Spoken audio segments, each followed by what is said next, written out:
So the last thing I remember was getting discharged from the hospital. And then 3 weeks later, I wake up on my bed. The first thing I check my phone, I see the date at the top. And it says it's been 3 weeks since the last thing I remembered. Because when they started sharing some of the stories of the things that I did, it was weird, but it felt like I had some sort of recollection of it. And it felt like they were describing a dream. I didn't know who to believe or what to think of this experience. What I did start realizing though is anything could have happened to me. This was some sort of like wake up call for me. I could have potentially lost my life. Anything could have happened. Mm-hmm. My last 15 years of my life, I was not living a life of purpose or intention, and I was just kind of going with the flow. And so this is a good sign for me to switch things up. How you guys doing? Welcome to another episode of Unlinear. My name is Travell Simpson, your humble and gracious host. I'm so privileged to be here today. Obviously, Unlinear, we're tracking the unlinear journey of whether it be entrepreneurs or artists or the individual that sits across from me. Today, I have the great benefit of being with a young visionary, Ziyaan, who is a company founder and nonprofit organizer as well. Ziyaan, thank you for being here today. Thank you for having me, man. Super excited to be here. I love the podcast and what you guys are trying to do here. And yeah, I appreciate being here. Thank you so much. So you have an interesting pathway into this. Now, I've had the benefit in doing this of sitting across from what I call immigrants to Canada. And the reason why I like that is my parents, they immigrated here. I was born here. But they made the immigrant journey so beautiful, so romantic that for many years, I won't lie, I wished I was an immigrant. People would say, were you born in Jamaica? And I'd say, yeah. For a long period of time, I'd say that. Yeah. A big part of my identity. For yourself, you are an immigrant, right? You weren't born here. Yeah, I wasn't born here. Where were you born? I was born in Tanzania. So I was born and raised in Tanzania 21 years ago. Yep. My parents actually were immigrants, so they moved from India to Tanzania. Okay. So I heard the immigrant story and what it was like to start from scratch as well. Yep. And I think that really inspired me from an early age, seeing my parents' story, moving into a new country and really hustling and grinding it out. Yep. We come from a middle class family, so not a lot of wealth. Both my parents would work. Yep. And my background and my community background, I think from a very early age, this element of values around service and giving back was pretty big. Okay. Now, growing up in East Africa and in Tanzania specifically, you see poverty every day. You see it right in front of you. And I obviously came from a middle class background, and so I did have some level of privilege. Yep. And my religious community, so I'm an Ismaili Muslim. Okay. And as an Ismaili, and as a Muslim, the value of service and giving back is pretty big. So every weekend, my parents signed me up for like going to the orphanage or being part of the clubs and scouts and volunteering in religious festivals, so like giving seniors water or arranging the shoes. Yeah. From a very early age, they signed me up to all these opportunities, and I think that's where that seed was planted around, giving back and service. Yeah. So your parents leave India. You're from the north or the south? Where are you from? Or where are they from originally? In India, so they are from Mumbai. Mumbai, okay. Yeah. I know Mumbai because I'm a huge fan of T20 cricket. So nice. Have they or have you ever gone back to India? We go a couple of years. A lot of my family my extended family is still in India. But it's weird, I always talk about like, when I go back to India, I feel like an outsider. Mm-hmm. When in Tanzania, although I was born there, because I'm not local, or my forefathers aren't from there, I feel like an outsider there. When I went to Kenya, same thing. And then here in Canada as well, this doesn't feel like home, right? And so everywhere I've gone, I've always felt like an outsider, but it's also gives you a different kind of perspective, right? Because you get to see how different people's lifestyles are, the similarities and differences. It gives you that global perspective when you're approaching stuff, right? And you can connect to different kinds of people in different ways. What'd your father do for work? So my dad, he had an engineering background. Oh, wow. But then he started off, when he was my age, he moved to Tanzania, and then he worked in sales and as a manager, and for the last 20 years he's mostly been a manager at a FMCG company. Okay. But he would work crazy hours, and then my mom has an accounting background, and so she would work as an accountant. But yeah, like middle class, 9 to 5. I think also just seeing them work the hours that they would work, and how they were treated by their bosses, and how they were so constricted to their job. that from a very early age, I realized like that's when I grew up, that's something I don't want to do. Okay. And I wanted to, explore entrepreneurship and do my own thing. Yep. Because the freedom that it gives you to do what you want and see how you use your time. I know for me, my mom being an entrepreneur, my dad at the time trying to be an entrepreneur, there were so many different balances. And then it was funny because my parents end up separating, or unfortunately, depending how, sorry, Mom. Yeah. Right? She hates when I tell the story. But in that, you kind of have this where the person who's the entrepreneur is saying, yeah, but your mom knows she's getting a steady check. And then the person, the person who's the entrepreneur, who's my mom, would be saying, your dad's getting a steady check. So he knows what he's getting. Then my dad, who's not the entrepreneur, says, yeah, your mom can go to work and hit a home run today. Yeah. I know what I'm getting, right? Yeah. And there's that different sense. I remember the thing, though, for me that drew me to entrepreneurship was the moment. It wasn't even parental. I was working a job. I had a family member pass away. I asked for the vacation time. They said no. And I remember I did time. I think I was still in college. So I think it was like $22.50, something like that. And I did the math. I remember $22.50 an hour these people bought my family support because I should have been able to go grieve. Yeah. And I couldn't. For me, you have your father who it sounds like he went to Tanzania for work. Yeah. As part of his opportunity. Was he already with your mom at that time? He's a young guy, so he meets her there. He moves as a bachelor, grinds it out. They lived in like a 1-bedroom apartment with a bunch of other people. And then the tradition there is, especially as an Indian, is if you're trying to look for a wife, you go back and it's like the arranged marriage situation. So he went back home. Yeah, I went back home. His family had selected a good candidate. Exactly. We know her. This is going to be great. And my mom, she didn't know the language. She didn't know anything. She got married and moved to Moshi, Tanzania, which is not the capital. It's like a more remote. Yep. And she didn't know the language. And my dad would work crazy hours because he worked in the leather industry. So leave at like 5 a.m. in the morning and come back really late. And so my mom had to figure out everything on her own. Yeah. And my older brother was conceived first year after they got married. And so for her, it was that story, even listening to it at a very early age, I'm like, wow, like you literally had to turn your whole life around, go to a new place, not know the language and build from scratch. Which I thought was super inspiring as well. How many other siblings do you have? Just one older brother. Yeah. What does he do? So my brother works in finance. Okay. So he has a different path than me, but it's funny because growing up, he was, if someone had to say who's more likely to be an entrepreneur, it'd probably be him. He was always like, his favorite quote, and he has it tattooed on his arm, is you have to be odd to be number one. Yep. And so he always talks about, you have to take the unlinear, path and you have to do what's odd to be number one. Yep. But obviously, he also moved to Canada as a university student and had to navigate his way. And so now he is working in corporate and finance and trying to grind it out there. So you have your older brother who goes this other path. How many years apart are you guys? 4. 4 years apart. So you're born in Tanzania. Yeah. What age are you when you get the entrepreneurship bug? Because you're obviously, mom is with the accounting background, but there's a world where she has a grown boy a year into the country. So her identity is kind of set here. Yeah.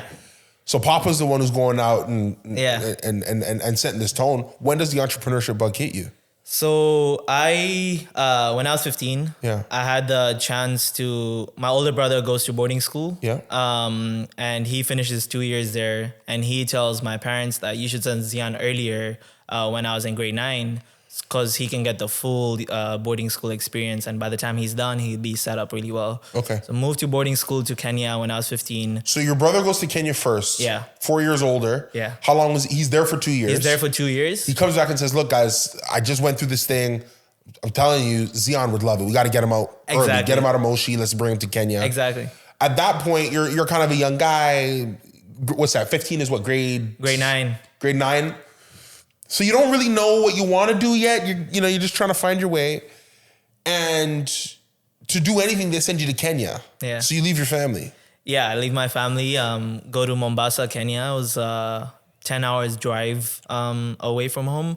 And my first year, I really struggled. And so had a group of friends that weren't necessarily focused and knew what they wanted to do.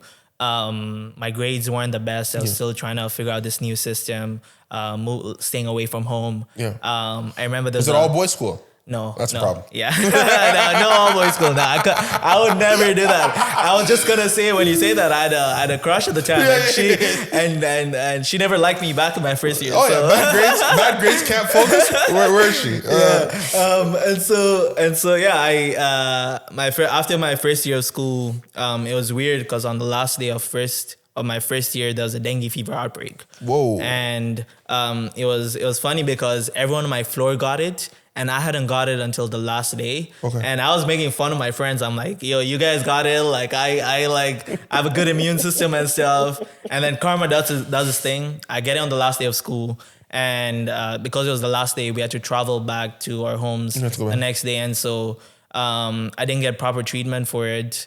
Traveled back with it to Tanzania. Hold on. So everybody gets dengue fever. Now, for those who don't know, dengue fever is treatable, but you have to treat it. Yeah, and it's really tough to, at the time, especially our healthcare system in East Africa, there was no medicine. So what dengue fever does is it kills your platelets. Yep. And your platelets create your white blood cells, and that protects your body, right? Correct. And so if you don't treat dengue fever, the thing with dengue fever, for those who don't know, the fever itself isn't what gets you. It's the fact that your body has no defense system when the fever is at its highest, which is why treatment for it's so important. Exactly. And so I traveled back with it to Tanzania. It took By doctors. Car? Yeah, we drove as a bus. We were like hustling out there, you know. We traveled back with it. My parents picked me up from the bus station, and they're like, "You don't look all right. We have to go to the hospital." Rush to the hospital.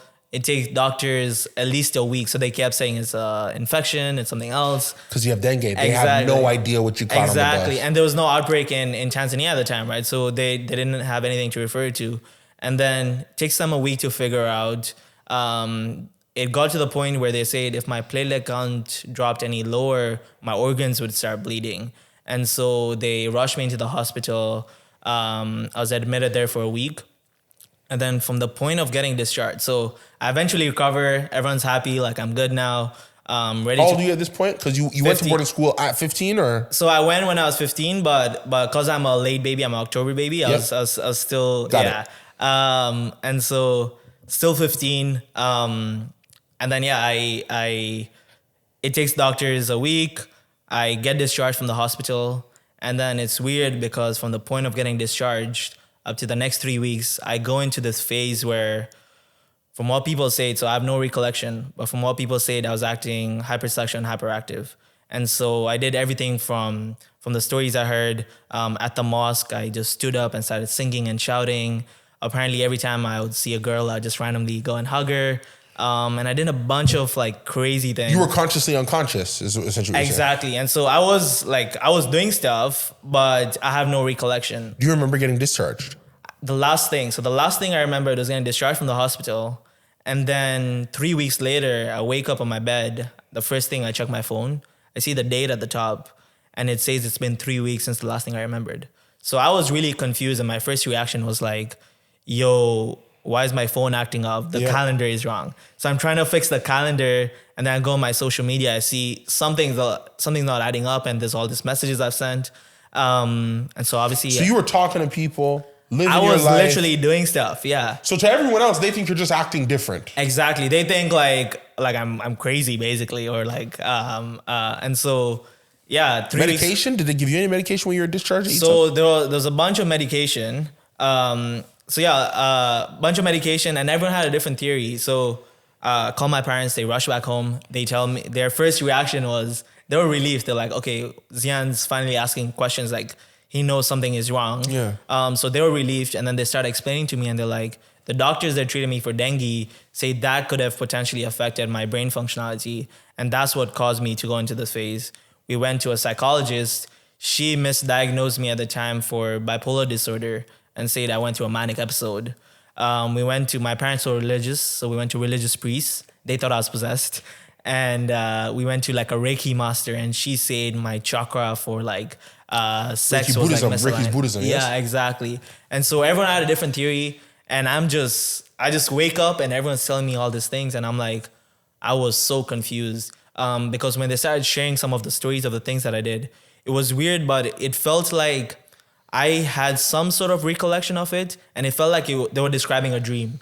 And so I'm like, what is happening here, right? And so it took me at least 1 to 2 weeks, and they also drugged me up a lot to like control me. And While you were in this state. whilst I was in this state, and so I still had all these side effects. Like when I got up, I couldn't sleep at night. I was always shivering and stuff, and I was so confused, right? And so eventually, it takes me 1 or 2 weeks to fully recover, but I didn't know who to believe or what to think of this experience. What I did start realizing though is anything could have happened to me either when I went to dengue fever or after in those 3 weeks. And so I definitely felt very grateful, but it was weird. It felt like this was some sort of like wake up call for me. And I was like, you know what? Like going through this experience, I got to get my shit together. I could have potentially lost my life. I could have anything could have happened. My last 15 years of my life, I was not living a life of purpose or intention, and I was just kind of going with the flow. And so this is a good sign for me to switch things up. And so it's weird because I eventually recovered, spent the rest of the summer. My parents were scared to send me back to boarding school. They're like, what if it happens again? Yeah. But I managed to convince them. I go back to school and... So you're 16 now, you're 2. I'm 16, yeah. I'm 16. Required to... First thing I have to do when I go back is, as part of the curriculum I was required to start up a personal project. Could do anything of my choice. And I find out about menstruation. And so I watched this documentary on Al Jazeera about menstrual health in India. Yeah. And then have my first time learning about like periods and menstruation, the fact that girls get this. Yeah. So I have a conversation with my mom about it, and she tells me that... I don't know anything about that at 15, by the way. Yeah, exactly. And so, well, you were brave enough to ask your mom about it too? yeah, I was like, I watched this documentary. Like, why have I never, heard about this? And no sister, right? Just a big brother. No sister, yeah. Golly. Yeah. And so I talked to my mom about it, and she's like, when she was younger and she grew up in India, she didn't have proper access to products. And she had a point, because she grew up in a single parent household, where she would use old cloth and blankets when she would get her period. Wow. And that was unhygienic, unsanitary. She would leak. And then obviously I'm like, yo, I watched this documentary. My mom went through this. I want to learn more. I go online and the numbers suggest over 500 million people around the world go through the same issue. And depending on where they are, there's some people that use old leaves, blankets, sand when they get their period. A lot of them miss school when they get their period, which leads to so many other issues. In Kenya at the time, people were trading sexual activities in order to get access to these products, and people would take advantage of that. And so I'm like, I found out this is a really big issue, and I want to do something about it. So for my first project, I'm like, I went online, looked at different solutions, and I come across reusable menstrual products. Okay. I'm like, this is cool. Like, I've never seen something like this. And so looked at all the different prototypes, worked with a local tailor, learned how to stitch, and then came up with my own prototype at the time that will last for 6 months. And for my school project, I was able to support 22 menstruators in Moshi, Tanzania, and was able to get a good grade and present about it, and that marked the end of my school project, and that was what started this whole journey. I think the thing that jumps out to me about that story, I mean, so my major in school is politics. I took economic classes as well. I spent some time in the arts. One thing that's very true though, when I first made a film, the lead in my film was a female because I wanted to tell a female story. But remember, I wrote it. Yeah. At the time, it was okay. If I would have tried to make that movie 3 years later, they would have said, you can't write for a woman. I don't know what it's like in Tanzania, but I got to imagine that they're not expecting the 16-year-old boarding school guy to be tackling menstruation. Exactly. So everyone at the time was like, what the hell are you doing? Like, first, as a dude, you're not supposed to talk about this. Right. It's very taboo. Forget you not talk. They're not going to talk to you. Exactly. Yeah. And so my close friends, like all my boys who make fun of me, they're like, yo, like you're the guy that's working on periods and stuff. Oh my God. And then, but the girls in the community were very supportive, especially my close friends. You know, they're like, you know what, you're making this product. I'll test it out for you. I'll give you feedback. Yeah. And so initially that small group of people in my community were supportive, but the larger community were like, whoa, we've never heard about this. What are you doing? And you're also so young. Like, why are you trying to solve this issue? You know what I mean? But I had my mom's story as my inspiration, right? And so I was always like, my mom went through this. I want to do something about this. And so after my first year working on the school project, I could have ended at that point. I presented about it. I called it the iPad at the time. And I put a picture right next to Steve Jobs. And I'm like, this iPad is funny at the time. And then with my school project, so we help the 22 menstruators. We give them this product that lasts for 6 months. And I go back to them and I ask them, what do you think of the product? Trying to get feedback from them. And they told me that what you have done has actually contributed more to this problem than solving it. And I'm like, what? I just spent 1 year working on this thing, right? Like, I thought I did something good. I felt good about myself. I got a good grade. And I asked them why. And they're like, you don't realize, but after the 6 months that this product lasts, we're going to go back to the same old methods that we had. And in reality, you have just created a dependency syndrome where we'll now keep depending on you to come and give us more products. And so you've not really solved the root cause of this problem. Instead, you've just made us dependent on you. And then they also tell me all these things about the product and all the iterations I could make on it and things I never considered, obviously, because I'd never got on a period. And so I take all this feedback and go back to school and I'm like, I have to work on this. In your first year, when you no female partner, no assistance, you're essentially just learning from your mother and then the willing participants and what would have been your test phase. Exactly. So you get through all of that, you finish the school project, it takes about a year. Yeah. So when you went back to school, you were 16, you go through that year, which is a successful phase, you get an A. Now you're 17. Yeah. You're 17, you're going into year 3 now. Yeah, I'm going into grade 11, yeah. And because when you get dengue, you don't finish that school year, right? You got to take the year off? Or? No, I got it in the summer, right? It was last day of school and right into the summer. So, yeah. So you spend those 2 months over the summer, 3 months over the summer. Exactly. You get back to school, you run this new project.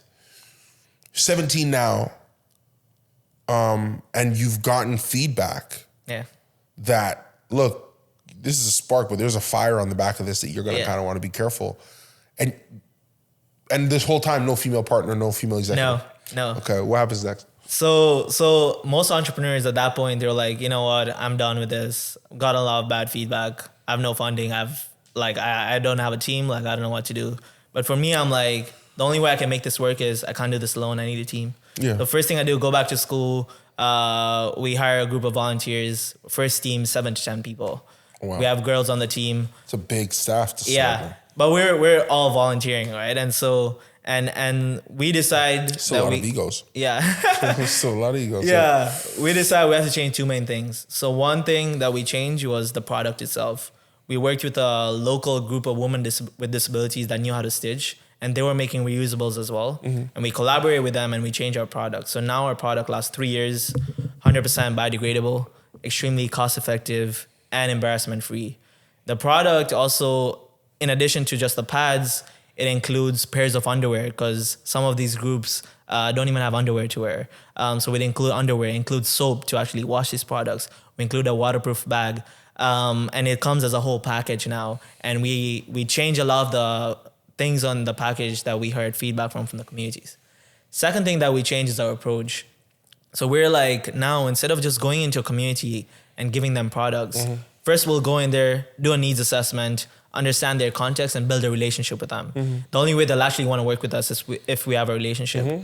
Based on the needs assessment, then we have an educational workshop where we teach both boys and girls about reproductive sexual health. It's usually not part of their school curriculums. And so we teach them that, and we teach them both the science side of things, things you learn in class, but also things that you don't learn in class, right? And so we do that, and then after that, we introduce our product. Like, this is the product. These are your other alternatives. And this will last you 3 years. Here's how you use and wash it. But what we'll also do is we'll teach them how to make their own. Now, the good thing is this whole idea of don't give a man a fish, teach them how to fish. And so, because we use locally available materials, we know that after the 3 years that this product lasts, these people are going to have lifelong access because we're giving them the skill to know how to make these products. So who's helping you pay at this point for the creation of the... So it's funny. So in terms of funding the actual thing, at the start, I reach out to all these big donors and I was trying to host events and I was trying to do online crowdfunding. Is this year one, like 16 year, or this is like the second year when I actually need a lot of money to like get this going. This is when you have the team volunteering and you're trying to build the 3 year one. Okay. And no one was taking us seriously. Obviously, we didn't have a lot of credibility. We were young people. And so what we ended up doing is we realized in our school, we had events every Friday, and shawarmas were very popular. Everyone loves shawarmas. We were boarding school, and our boarding school food wasn't good. And so when we'd have an event, we'd get shawarmas, and everyone would buy them, right? And so what we would do is we would buy shawarmas for $2 from outside, sell it for $3 at the event. We would, every Friday night, would sell 300, 400 shawarmas to our school, and we'd raise $300, $400 every week. By the end of the month, that's $1,000, like $200, and that would put us at a good place to start off and have some money. So that's how we were fundraising at the start. So yeah, we changed our approach, and then at the end, we usually have a celebration review phase where we assess the impact of our work, celebrate, get feedback, and then move on to another community. And so we do that. We develop and grow, and then it's been 5-6 years now, and that from that school project has now turned into this global movement of 20,000. We've helped 20,000 people in 10 countries around the world. 20,000 people, 10 countries around the world. Your initial vision for that first use case of people who had the 3-year solution, did they in fact go on to make their own? Yeah, and so in the communities that we worked in, we've done that, and we've seen in those communities, they obviously, depending on the community, it varies, but we've seen communities where they make it on themselves. But what they also do is, in some communities, we teach them how to sell it in their local communities. And so what we're doing in turn is, you're not only helping yourself, you're becoming a social entrepreneur in your own community. Yep. You're earning money, and you're taking yourself out of that poverty cycle that you're trapped in. And that now helps solve the root cause of the problem, which is poverty and the fact that they're in this poverty cycle that's passed on from generations. Now, so 17, you bring on a team, you're selling shawarmas on the weekend to keep it going. Yeah. You're still a student in school. But you adjusted the approach so you can have long-term success. We skip and we know where it is now, 20,000 people, 10 countries. Yeah. What was the first other country that you went to? Because at the end of that year, you go 17 to 18, that's your grade 11 year, I think. Yeah, or grade 11, yeah. Whichever year that is. Look, at the end of the day, you go 17 to 18 is only 3 years ago. Exactly. So when was the first time that you jumped to a new country? Is that before the end of the year? Yeah, so whilst I was building in my own community in Mombasa, Kenya, what I started doing was 2 things. One, I started documenting the process of how I was doing everything. So how do you make this product? How do you start your first team? How do you host a fundraiser?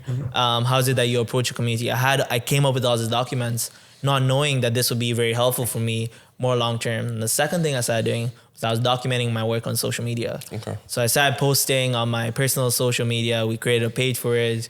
And a lot of young people that were following me were like, yo, I love your work. Is there any way I can help? And I'm like, yeah, there's a lot of ways that you can help. If you want to start your own thing in your own community, I have all these documents. Let's get on a call. I'll send you all these documents. Why don't you do the same thing in your own community? And so the first country, we were in Mombasa. We had a team in Mwanza, Tanzania, want to do something. And then in Dar es Salaam, Tanzania, want to do something. And then first big country was Pakistan. So it's really weird because I'm Indian, so I can't go to Pakistan. But our first like international country was Pakistan, and we have teams there now and elsewhere too. So all this is happening COVID as well. When is COVID? So COVID hits probably the first year. Yeah, no. COVID hits 2020, right? So I was 18 turning 19, so 2 years into this actually being full flown. But it was weird because in 2019, that was the year where I was like 17 and I was really building some momentum and we're growing. And whilst I was building momentum, I was also getting a lot of recognition for my work. So I was getting a lot of media. We were on BBC and things of that sort. I was getting flown out for conferences. So I flew to New York and I flew to Dubai to talk about my work.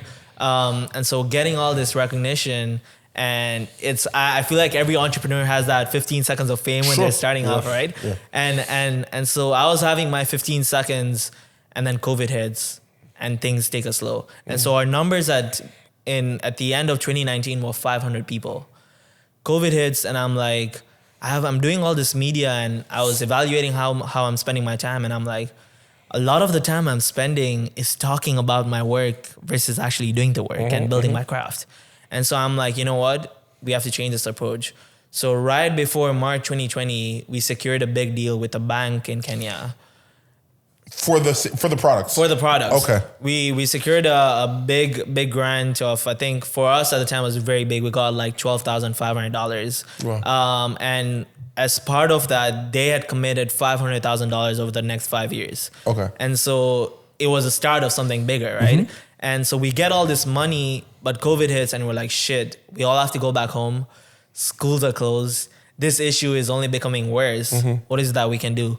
And so we're like, I'm back in Tanzania. We get this funding, and this funding was specifically for projects in Kenya. And I'm like, I have no volunteers. I have no team, but I have $12,500 sitting in my bank account. Right. And so what I do is, the group of women with disabilities that we work with, we had employed them full time to actually make these products. So we are like, you need to take your machines at home, make these products. We don't want you to lose your jobs. I reach out to every single organization in the space in Kenya, and I'm like, you guys have access to going on ground in your own communities. We'll make the products. We'll send it via a bus to you. You guys go on ground and distribute it door to door, because these girls need this. They need it, yeah. And so we do that. And at the end of 2020, our numbers were 8,500 people. And so we go from 500 to 8,500 people.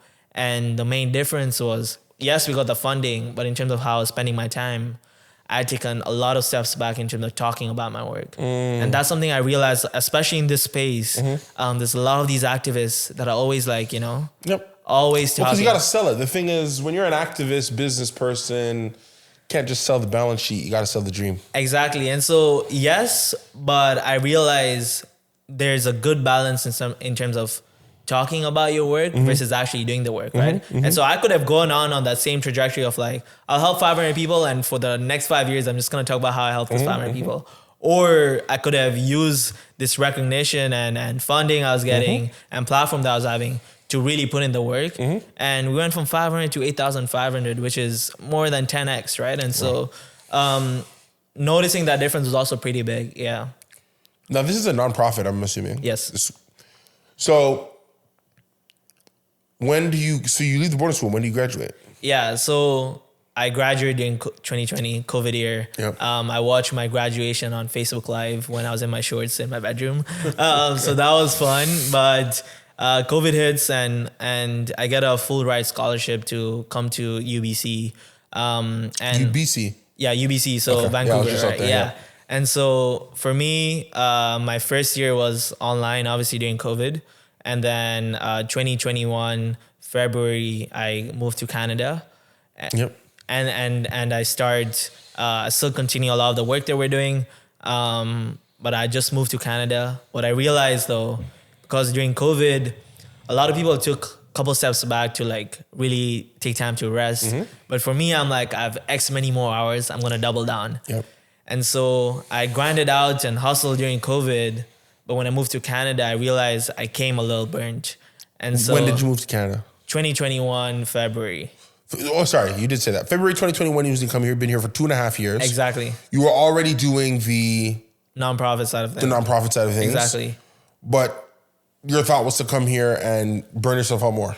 Yeah, basically. And so I come here, I'm doing school, doing university. Because you're at UBC, which is West Coast. Yes. Coming from East Africa, the time zone alone is making it hard for you to manage your business. Exactly. Okay. So the good thing is we had set it up in a way that our team is amazing. Like we had 150 volunteers in all the different places, all doing cool stuff. And I was running it online from Canada.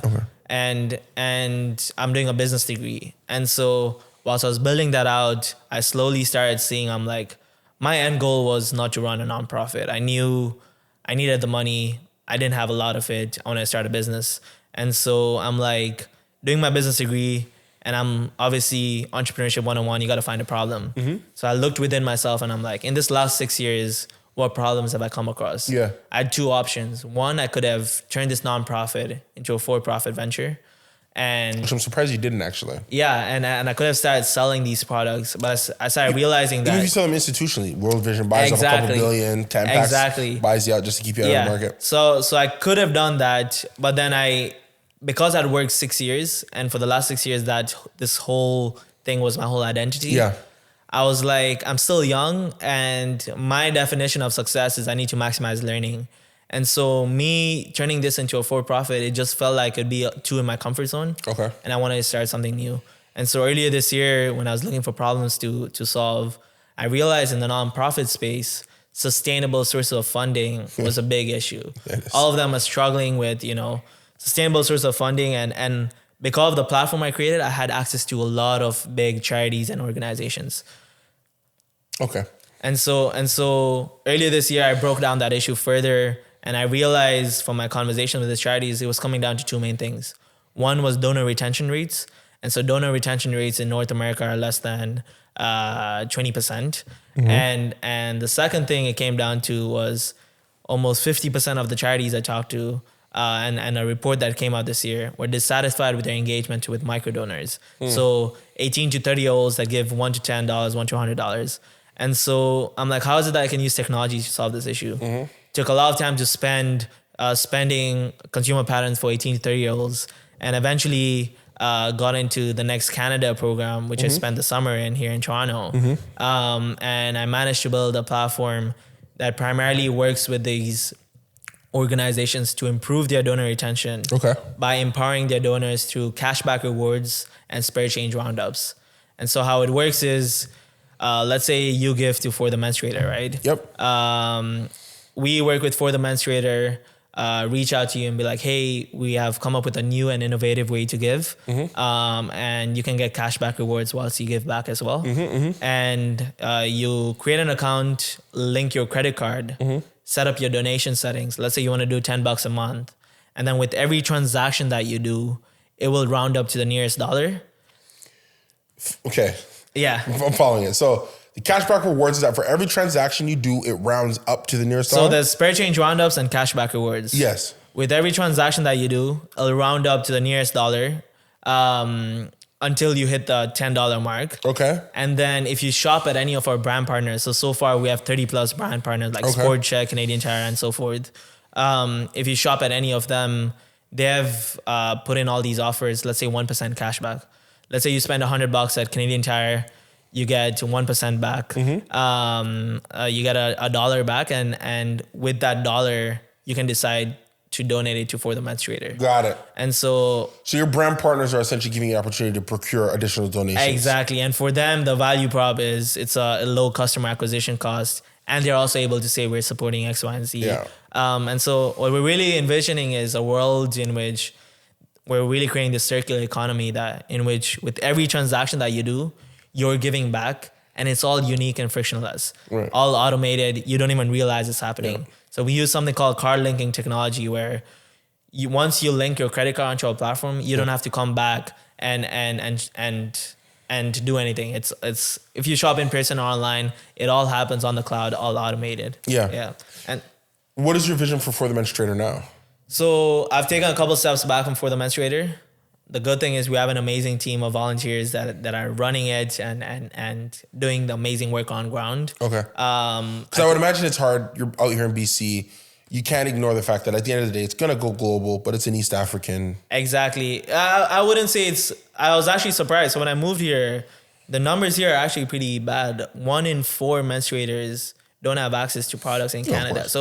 But I think your learning curve is going to be harder here, though. Exactly. Because Tampax has their foothold. They're not going to want to let you in. Exactly. Because at the end of the day, this is a technology that's going to go to low-income communities. Exactly. Those are the communities that, we're going to get a bit political here. If a woman's on welfare, I know she's buying her pads because on one hand, it's government money, and on the other hand, she can't go without it. Yeah.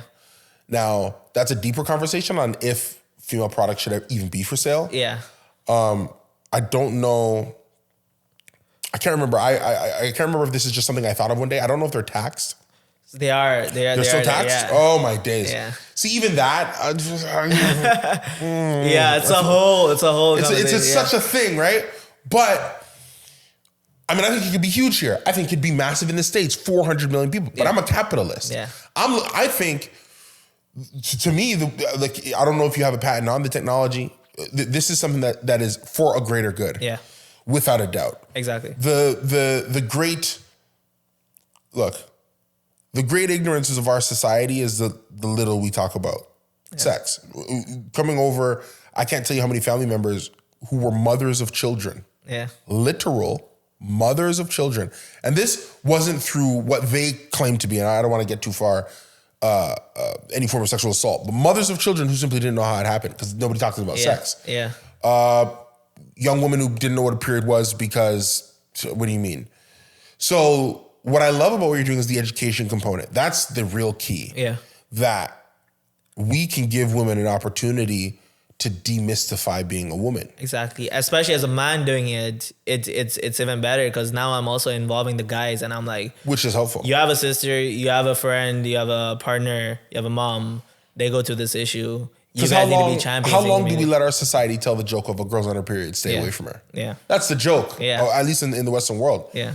But you taking a step back, it's sort of continuing on its own, but you still have a vision for it. And the reason is I could tell you why you pivoted because you're definitely a good leader. You're giving your team their flowers. So I say, hey, what's your vision? You said, well, I took a step back. They're doing a phenomenal job. But I got to press you on it. What is your vision for the menstruator? Let's say 5 years from now, 10 years from now, where do you want to see it? Yeah, it's tough, man. Like I definitely know as to see any sort of progress in something, you gotta fully commit. And so right now I'm in this weird situation where I'm half my legs in for the menstruator stuff, half is in my new venture, and I'm not able to see the levels of success that I want to see or that I compare myself to in any of them because I haven't fully committing, right? And so, but for the menstruator, 6 years, it's my baby, and I'm so scared of letting go. But I think I've come to the point, hopefully by the end of the year, hire another executive director, and let them run the whole show. Take it from there. Exactly. Or, just merge with another nonprofit and give them all that we've built and do stuff together. So I've definitely been having those tough conversations myself. Yeah. And if not, like, I feel like I was slowly just seeing what it'd be like to just let go and let it be. And I think I'm ready for that next chapter and that next thing. And so I think that's where I'm at in terms of where I see this thing going. So your new venture that you got into, it seems like something you stumbled into while being out here at UBC, working on trying to help the administrator. Yeah. What's the new venture? So the new venture, as I mentioned, called Green Apple Gives. We're trying to help solve this issue around donor retention, sustainable source of funding. We really want to create a world where the circular economy, and let's say you have this local food bank, local person in this community, and local restaurant. You're just gonna have a meal at this restaurant, and whilst you're having the meal, without even you realizing, you're supporting the food bank, right? And we want all of that to be automated on the cloud. And so we launched late Q2 this year. So far, we're doing over $100,000 in gross transaction volume on our platform. We have 15 organizations, 30 plus brand partners, but it's still early days and we're still trying to grow and develop and test and iterate. And the goal is that essentially a consumer-facing component purchase, that dollar can then trickle down to all the support systems, Exactly. right? So if I go to Swiss Chalet, somebody's gonna make sure that chicken farmer gets his exactly. Okay. And what we're trying to do is also create transparency in where your money is going, right? And so you'll be able to track all of your donations and see, okay, like I spent X much amount. Out of that, X much went to the chicken farm. And at the end of the year, if it's a charity, you get a tax receipt for it as well. So I get a charity for anything from my consumer purchase that wasn't for the natural consumption of the item. Exactly. So it's like $1 tack on, $2 tack on. Now, your brand partners or through your technology, is it automatically building in a price reduction, or that person has to opt into it? So for the brand partners, what's good is they don't have to change their point of sale. They don't have to put in a QR code. They don't have to change anything on their system. What they simply do is they just put a deposit onto our platform. Every time someone shops with them, it just minuses from that deposit. And for them, they get access to a whole new group of consumers. They put a deposit on your platform. Yeah. All right. Let's say I'm Burger Joint. Yeah. Right? I'm Microphone Burger Joint. I want to be on your platform. Your propositions to me are going to be, hey, we have 100 users, 500 users who are looking for an opportunity to make sure that they're donating as part of their consumption. Yeah. Would you join us? Yeah. We might send you an extra 100 people. Exactly. I'm going to say, okay, I'll join you. What do you need from me? You're going to say, look, I need you to put $1,000 Yeah. in escrow or in holding. Yeah. I can see it, I guess. Yeah. And then you're going to say, and every time somebody comes and pays you $20, $30, $40, whatever, I'm going to take the $1,000. So from the $1,000. Take from the $1,000. So because it's in your pocket now. So you put a cashback offer. Let's say your cashback burger joint is, if you shop with us through Green Apple Gives, you get 10% cashback. Mm-hmm. And so let's say someone spends $100 at Burger Joint. You're going to get $10 back. They get $10 back. That $10 goes for the menstruator, because the consumer decided that they want their money to go for the menstruator. And it's all automated, and it just minuses from that $1,000. Okay. Yeah. And then Green Apple makes money on the spread paid from the... So yeah. So is there a membership fee for the users? No. User it's free. So we charge the nonprofit to be on the platform. And they pay us a monthly SaaS fee, and then we have a rev share agreement with them. How many users do you have? So still early days. We're around the 50 to 100 users mark. 50 to 100 users on 100,000 in revenue? So 100,000 in... It's a lot of hamburgers. In gross transaction volume. Okay. So GTV. So yeah, like it's interesting because we're able to see, we are also collecting all the data of like the general consumer patterns, and eventually that data can be used for different kind of things, right? And so that's also interesting, because from the nonprofits perspective, they're like, okay, most of our donors like shopping at like buying burgers. Let us incentivize them to give more by giving them more offers for burgers. You know what I mean? And then for the burger joint, they're able to see most of our consumers like giving back to sick kids. Why don't we, use that as a way to market more? And so that's something down the line we're also thinking of. And that is key, because selling information or selling people's buying habits, Facebook is a multi-billion-dollar company. Exactly. And it's not like the personal data of those people. Obviously, we ensure privacy is a big thing. But the general consumer patterns, I think that aggregated data is super interesting when you look at it. So how many more years do you have at UBC? Well, I have 3 more terms of school left. So around a year. Hopefully, I'll be done by the end of next year. So you got to go back to UBC. Got to go back to UBC whilst I build a venture on the side and do everything else. Do you have any partners? I have a co-founder. So it's funny because my co-founder is over 50 years old. Okay. And he's super interesting, like working with someone older that has built multiple companies in the past. Yeah. It's been really interesting to, work together and learn from him, and also share my Gen Z millennial experience as well. Yeah. Okay, so we didn't do it for the menstruator. What is your vision, though, for Green Apple? Green Apple. I think I see this, obviously, after we take over Canada, move to the US. There's a big market there. And then huge. 400 million people. I see this as a global thing, man. Like, everyone uses credit cards. There's over 420 billion credit card transactions that happen every year. Wow. And so imagine with those 420 billion transactions, even if you get 1% of that, just think about how much you can do, right? And so it's crazy, man. Like, once you get into this world, and I've always envisioned, like, my big vision is to have systemic impact. Working in nonprofit, I realize, you know what? You're always asking for money from people. You're always trying to give back. You're always trying to do good, and no one really takes you seriously. But my true theory of change to make systemic impact, you got to involve nonprofits. You got to involve government. You got to involve media. You got to involve businesses. If you bring all these people on a table together, you really can make that systemic level impact, which that's exactly what you're doing, right? You have your venture arm now, you're tapping into media, and I'm sure you can now start connecting different types of dots that you couldn't connect before, right? And at the end of the day, really everything's about relationships, man.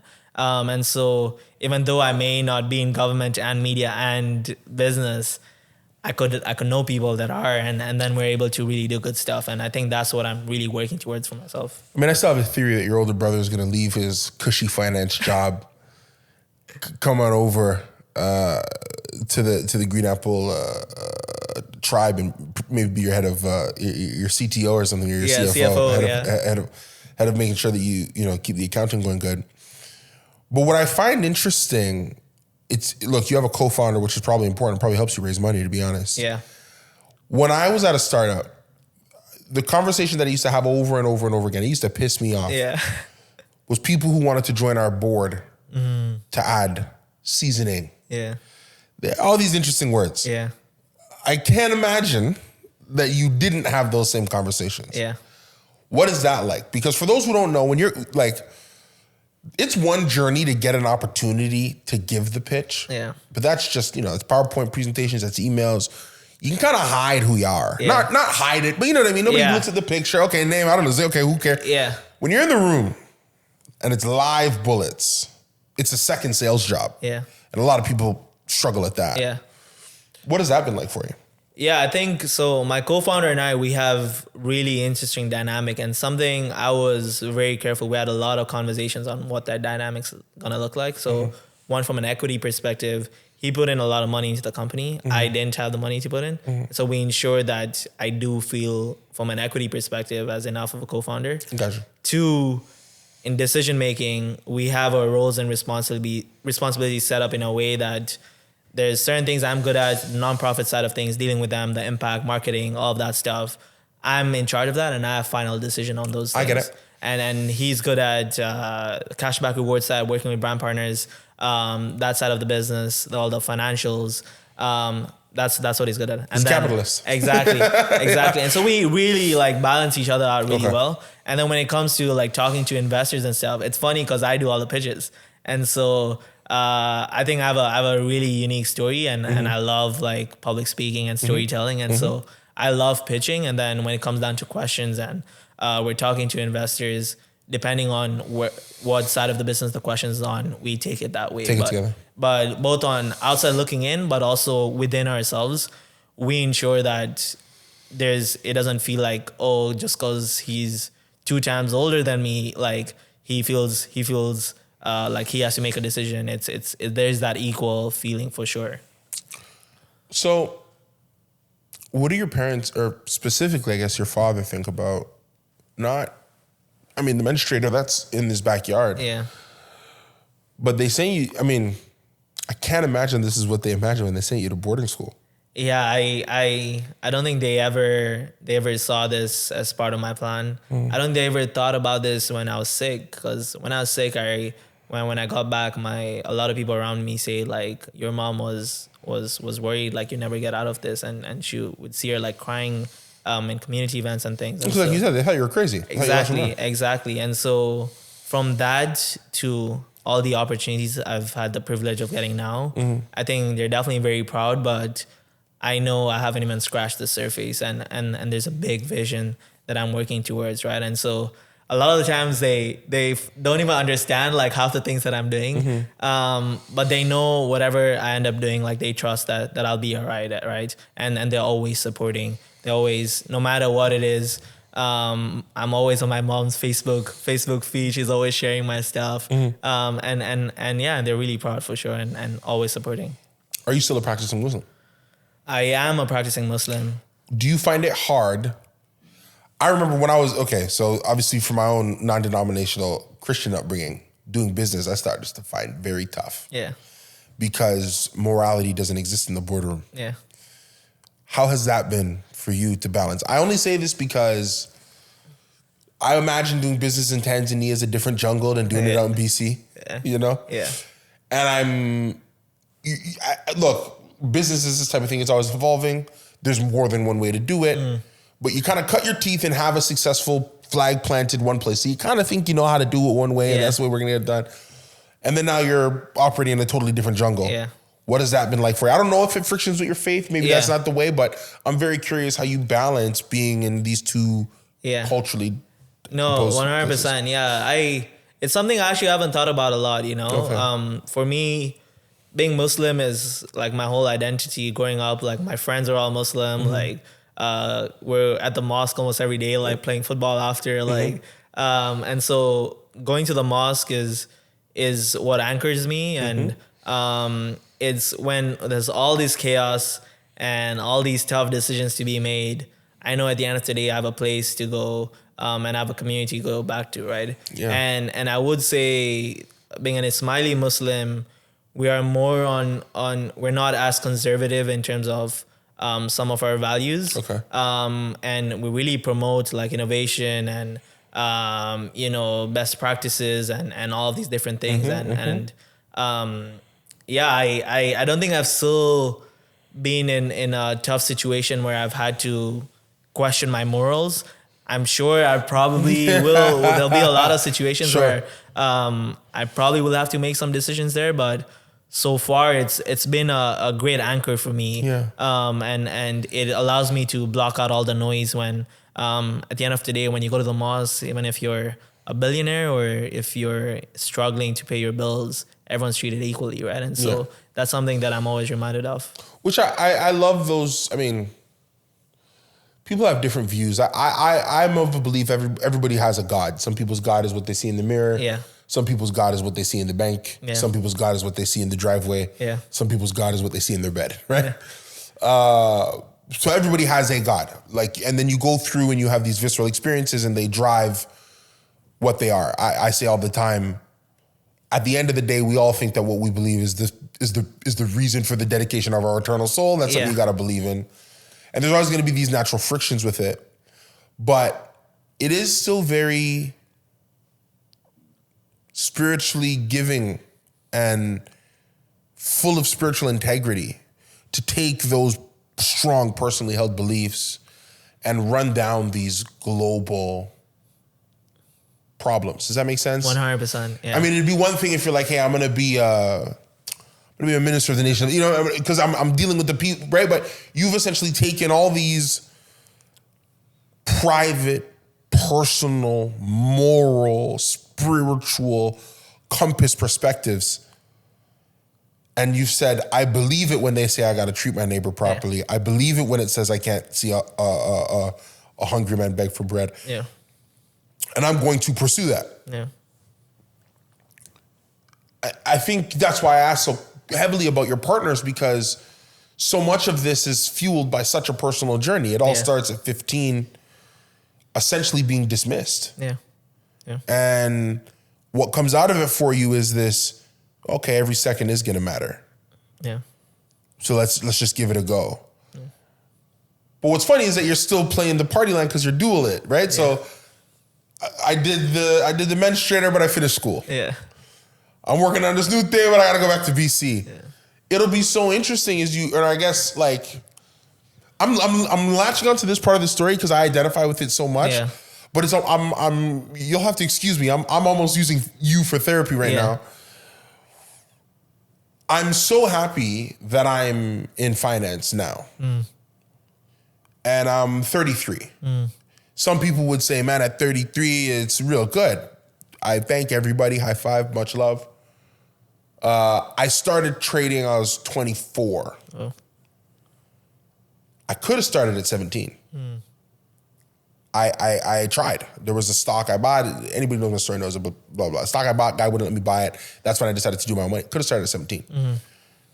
I didn't have the courage. I didn't have the courage. Because for me, it was I owe my family my diploma. I'll tell everybody that honestly. I did not make my first adult decision until I was 21. Yeah. Because I owed my mother and father what they asked me for. Here you go, guys. I'll take it from here. Do you struggle with that? Because you're so clearly an individual, but I see the reverence. Yeah. Does that make sense? I see the reverence, the respect for your parents, the acknowledgement of your culture, but I also see the maverick. Yeah. How do you balance those two things? How do you let each guy live in you? It's tough, man. Like my partner and I, we have this conversation all the time, and Yeah.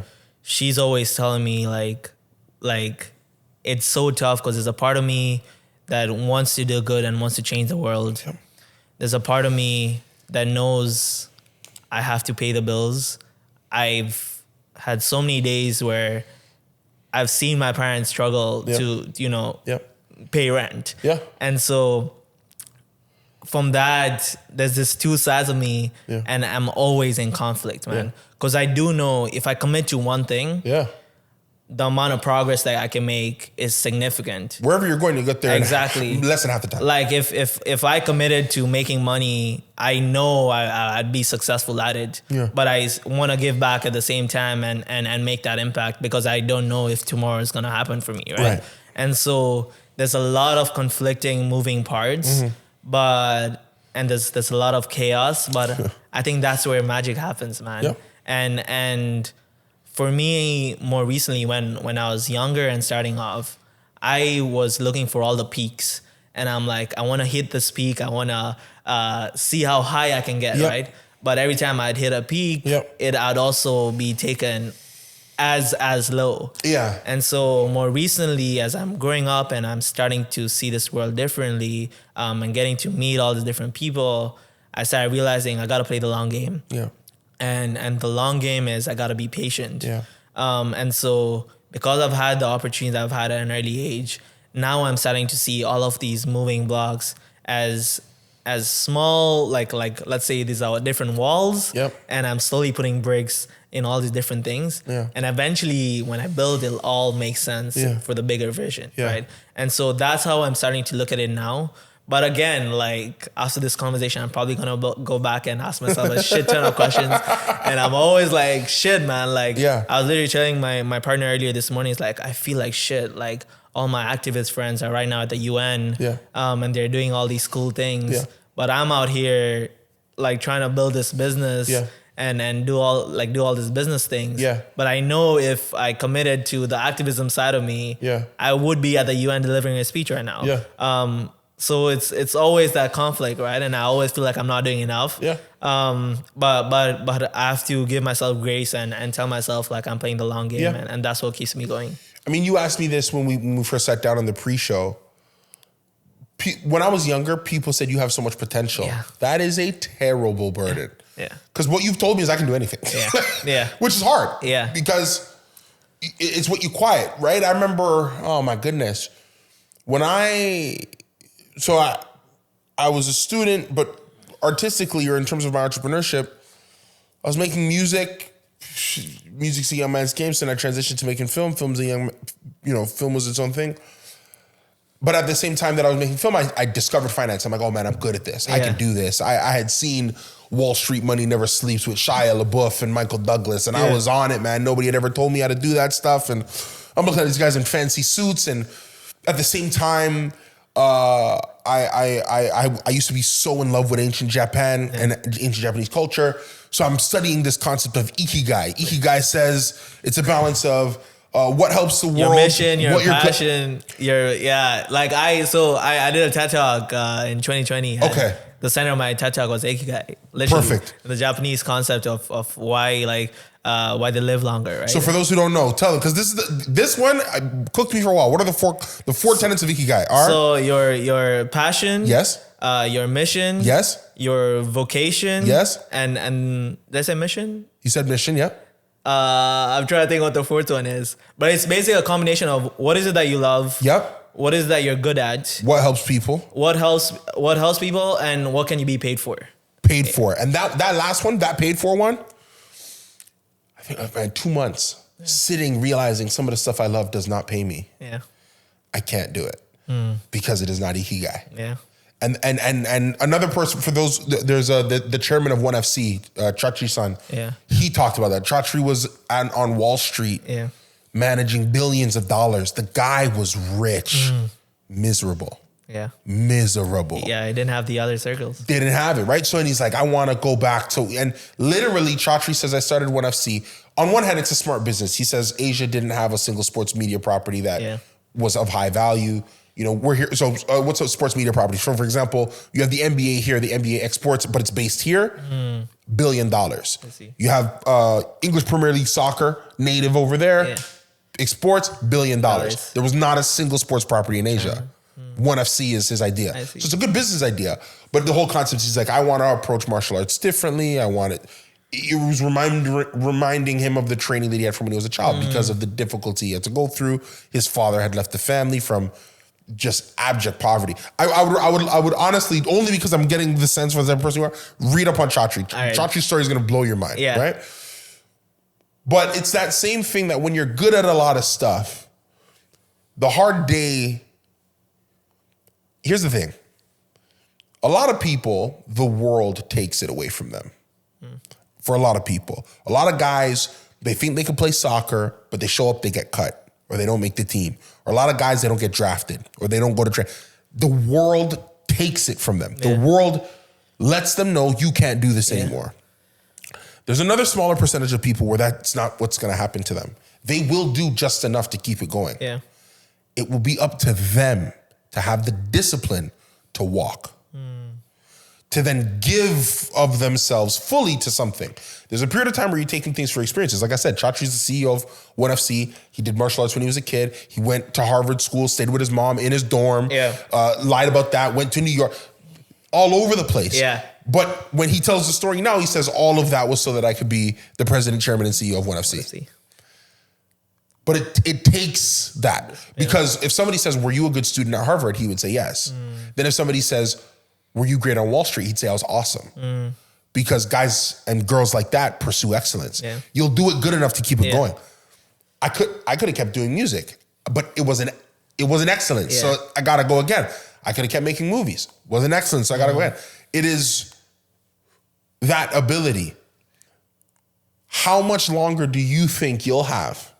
Or are you willing to give yourself to be the jack of all trades? Yeah, that's the thing. That's so tough, man. Like, cause it's funny that you say this, cause these are the exact conversation I'm having with myself, right? I know I need to take a step back from a couple of things in order for me to see true success and excellence in one thing. What is it that I'm working towards in the short term? I think Green Apple is going to be what I work towards, and I'm making those decisions right now.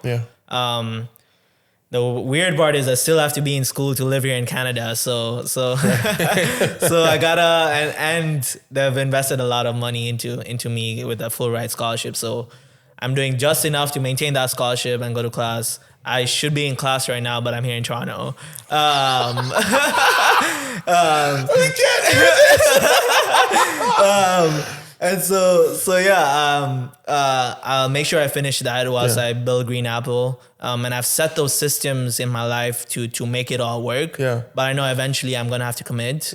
And in the short term, I see myself committing to this business, and then going from there. The good thing though is, building this business satisfies some of these other things that I like doing, right? And so I still get to give back whilst I'm building this business. I still get to, do media and marketing side of things whilst I'm doing this business. And so that's the good part, that this business, at least it feels like at this point in my life, it serves that ikigai and that purpose element, right? And I'm able to make that systemic level impact that I'm looking for. Man, I could talk to you for hours. I could, because I'm seeing all them. It's about more than this story. What I would hope, what I hope can watch and feel is what I'm getting in the chair is that sometimes it's like, you let a wild horse run, but it's about the older you get, the more you know, the wiser you get. You rein in the horse a little and a little and a little. And then you kind of just take a leap of faith and then you come out the other side. So for example, we have an opportunity. I'm doing a talk next week at a financial conference, right? But when I gave up music, I never thought I'd be on stage again. Simple. I used to act. So when I used to act and I used to make music, there's something you get from being on stage and sharing. And some of these things I wrote, right? So like, this is stand and deliver. This is, when I gave up music, it's I will never be on stage again. but ikigai, but more. And now I'm on stages probably more now than I was when I made music. So I do agree with you that I think it all does come back. Yeah. But this is the training, right? This feels like the trials of a Jedi master learning. Yeah. And then it all comes back later. And you have to the question is, what are you willing to give up, right? Yeah. I think once you answer that question and are willing to give up everything else to master that craft. Yeah. Once you master the craft, everything's going to come back and it's going to come tenfold. But you have to be willing to give up everything else in order to do that. Okay. Okay. Young man, my parents separated, which I talked about. So I really wanted to have a family badly. Wanted a relationship, wanted kids, the whole thing. I currently have neither because it's what I was willing to give up. I remember thinking to myself, I don't want any of that if I don't grow a business anyway. I remember telling myself that. I do not want any of that if I can't have this. So I might as well just go after this. And I was willing to give it up. Super angry. I mean, my father used to tell me 30 was a good age to get married. I am no longer 30. Sorry, Pop. But I just remember so wholly. I was seeing my friends get married. I was seeing them have kids. And I would come home just feeling so much angst. But I should, like almost like you're talking about the UN. But I remember thinking, but I picked this. This is the part I chose. I'm walking it until it's done. And when you're a struggling entrepreneur, it's not wealthy. People think it's great. I lived with my father many years past the point of my other friends had moved out because I'm like, well, I can't. All my expendable money is going to grow my company. Years of that, but I was willing to sacrifice it for what I don't know how to describe it. It was of no second thought to me once I decided on that. Where does that land for you? What is it you're willing to give up? What is it you think it's going to take from you? What's it going to cost you to get everything you want? It's funny because from when I started for the menstruator to when I came to university, and I hit a lot of like high peaks that I'd seen for myself. Yeah. At that time, the things I gave up was my well-being. So if you'd seen me a couple of years ago, I've gained a lot of weight. Okay. My mental well-being was whack. Wow. I was always on, so wasn't getting enough sleep. I did not have a relationship. I'd had my core group of friends, but I was never going out. I was always just building and grinding, right? And when I came to university, I realized I missed some of those experiences. And so when I came here, those were things I wasn't willing to give up, which is why if you see in my timeline, this last 2 years, I've been investing a lot into other buckets of my life, relationship, my personal well-being, my mental well-being. I was in a pretty dark place. And so all of those different things, I have been things that I've really taken the time to invest in. But now I'm going back into the phase where I know I have to make that decision where I have to give up some of those things. And so, for example, this summer, when I moved to Toronto, I knew this 4 months is going to be make or break for me, and I have to build a strong foundation for me when I go back to school. And so I was in the office like 5:30 to like 11 p.m. at night. Wasn't meeting a lot of people. Wasn't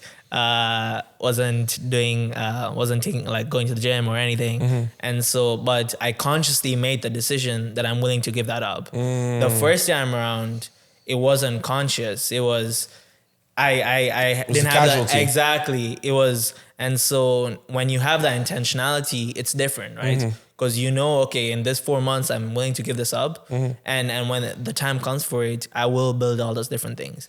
But I have come to the point where I know there's always a trade-off. And so again, the question I'm asking myself is, what am I willing to trade off? And I think for me now, there's all these other different buckets. I feel like I've built a strong enough core that at least for the next 2 or 3 years, I can rely on that core, my group of friends, my partner, the other systems that I have in my life, so that I can fully commit to my big vision and do just enough to make sure everything else is fine, right?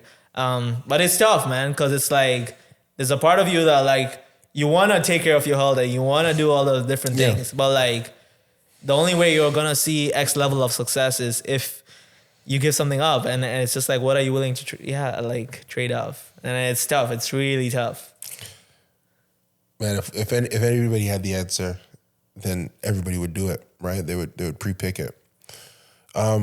Is there anything that you want to plug to the audience? Anything you want them to know? How do they follow more of your journey, your story? Yeah, no, I love for people to check out, reach out to me. I'm always happy to have a chat at Ziyaan Virji on Instagram and other platforms. If you want to check out my podcast at Leaders of Today, we chat with a lot of young people doing cool stuff in different industries. Nice. And yeah, just hit me up. More than happy to always chat and always looking for community of people that are on the same wavelength. And the name of the two companies again, please, so they can follow the businesses. So For the Menstruator, that's the nonprofit, and at Green Apple Gives, that's our new venture. Perfect. Yeah. Before we close, I always like to end with a questionnaire that I stole from Bernard Pivot, which was stolen from Bernard Pivot and used by Inside the Actor Studio. So I use that. It's just a quick subset of questions. We'll start with the simplest one. What is your favorite word? Ikigai. What is your least favorite word? Regret. What sound or noise do you love? Ooh, I love the sound of Afro beats. Okay. What sound or noise do you hate? That's so tough. I hate the sound of a lot of people talking in a room. Like when there's a lot of chit-chatter, room tone. Gossip. chit-chatter. I hate gossip too. Yeah. If there was a profession other than your own that you could try, what would it be? I would love to be an artist. Okay. I'd love to sing. I think I have a pretty good voice. Okay. I love to perform. I love performing and being in front of people. What profession would you not want to try? I would not want to work for someone. Any type of job. No type of 9 to 5. No type of 9 to 5. Okay. Watch me end up. It's on camera. You gotta check the record. You might not be able to do this one. What is your favorite curse word? Favorite curse word? Yeah. Okay. And finally, if heaven exists, what would you want God to say to you when you pass through his gates? I'm proud of you. There you go. Yeah. With that, I hope we've made the listeners very proud. My name is Travell Simpson. This has been Unlinear. Please check out Spoke Network for all your Spoke podcast needs. Again, Ziyaan, thank you so much. We appreciate it. Thank you so much. Really happy to be on here. Absolutely. Thank you so much.